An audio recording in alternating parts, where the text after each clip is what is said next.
Welcome back to the Sports Source. This segment brought to you by Games and Things. Folks, if you're looking for bar stools, kitchen stools, high-top stools, stools with backs, head to Games and Things this week. Great deals as they are on sale. And let me tell you, I bought stools from Games and Things for this show nearly 20 years ago, and they are still comfortable, still great.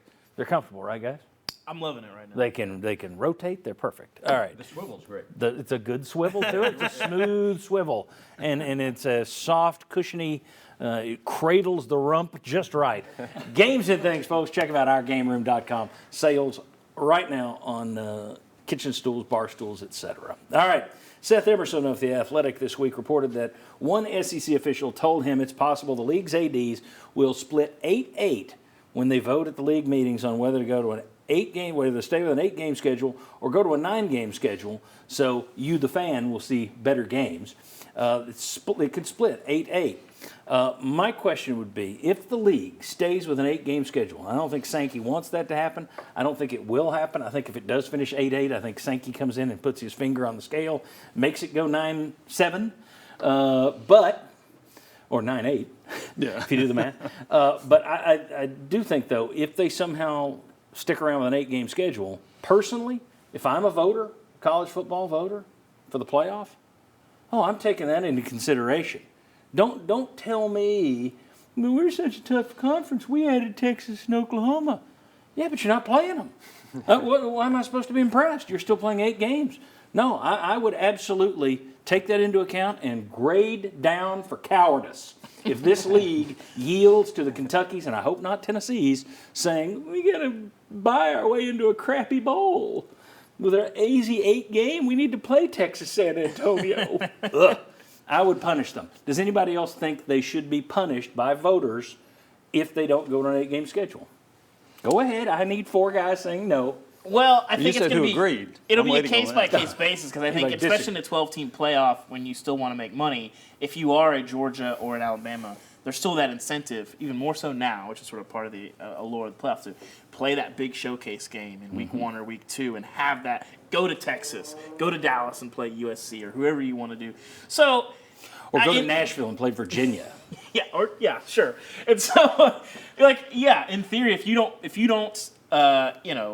bring the noise in non-conference play, then I'm with you on this, especially considering who you played in your non-conferce. But bring the noise. Exactly. I spent too much time around Dion. I started talking about Dion. I want to bring the noise too. Yeah, but no, I think it's going to be a case-by-case basis. If you don't play anybody in non-conference, I think you will get hurt. And and if you should they be? Yeah, sure. Okay. Yeah.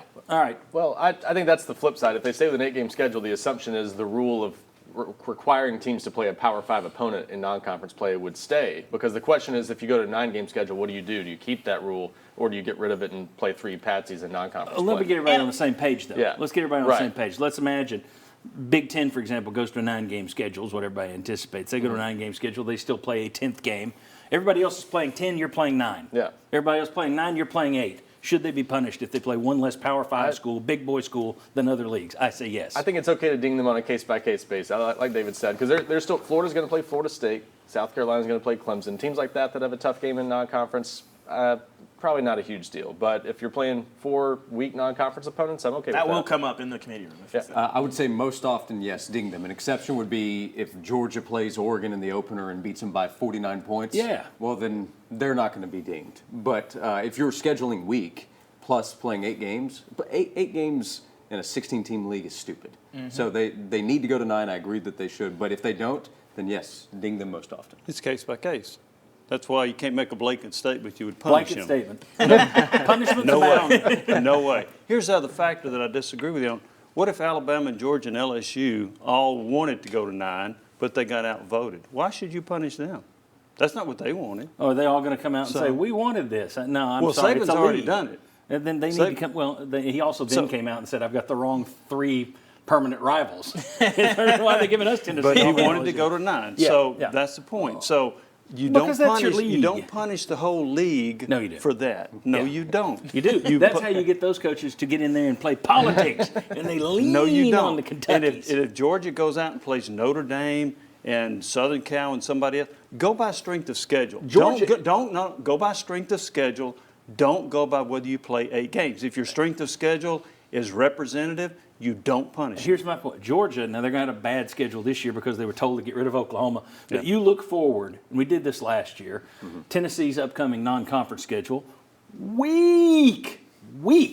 You look at Georgia, they got years with 2 and 3 FBS opponent, Power 5 teams on there from non-conference. 2 or 3, not 1, 2. So don't 3. punish them.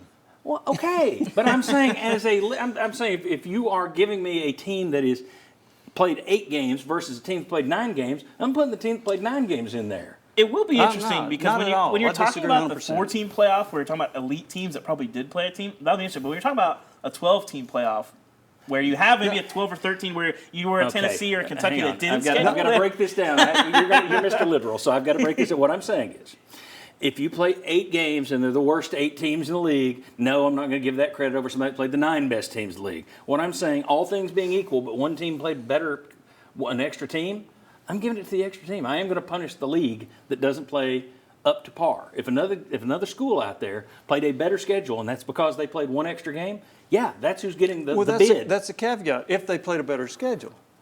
Just because you played another Power 5 team doesn't mean you played a better schedule. It does not. There are plenty of Power 5 teams out there that suck. Well, there are. And Colorado's one But I of think them. it's another argument for 9. That's another argument for 9, though, in this league. Again, it's like if you say, well, we added Texas and Oklahoma, give us credit because they're tough, you're not playing them. That's like saying, hey, teacher, I know Joe did the extra credit project. I want extra credit, too, because I watched him do it. Did you do it? No, then get out of my face. No, you don't get credit for that just for being in the league. But I think if you're in the SEC and you're playing a 9-game schedule, you're going to have a lot of tough teams on there. If you're playing 8, it might not be so tough. There's a It big might difference not between 8 be. and 9. That's why you go case by case. Maybe you can have like a ding waiver. It's got to be black and okay. Ultimately, I believe that people in college athletics love money, and there's too much money on the board with a 9-game schedule to get Now, let me them. be clear. I'd rather than play 9 or 10. I would I'm prefer- into love 10. 10. I'd I'm love into 10. 10. Yeah, I would too, but I'm not punishing them Yeah. for what you said.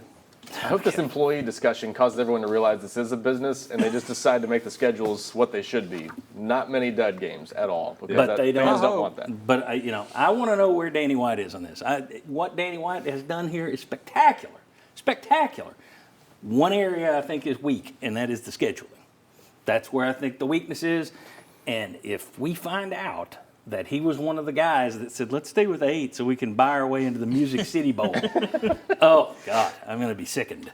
And that's the thing. If you're a Vol fan and you have a choice between an 8-game schedule so you can see Texas San Antonio and then get to go to Nashville at New Year's, play Purdue for the umpteenth time in a drizzling cold rain, or you could have Texas A&M come to Knoxville an extra time, or you could go to Oklahoma an extra time, who would want the crap game in Knoxville to where you can get the crap game in Nashville? Sorry to the Music City Bowl people, but it is. There's a lot of bonuses tied to bowl berths. I'm just telling you. That's the real conversation. I think the answer to your Danny White question might be letting his coach steer the ship on scheduling. Well, Coaches generally want easier schedules. I asked Danny White, and he wouldn't share his opinion on that. right. I'm shocked. He often tells you exactly what he's thinking. All right, when we come back, let's start. What's the bigger surprise? The fact that Tennessee baseball turned things around mid-season the way they have, or the fact that you've had 10 players drafted off that horrific 2020 Tennessee football offense? Coming back on the Sports Source.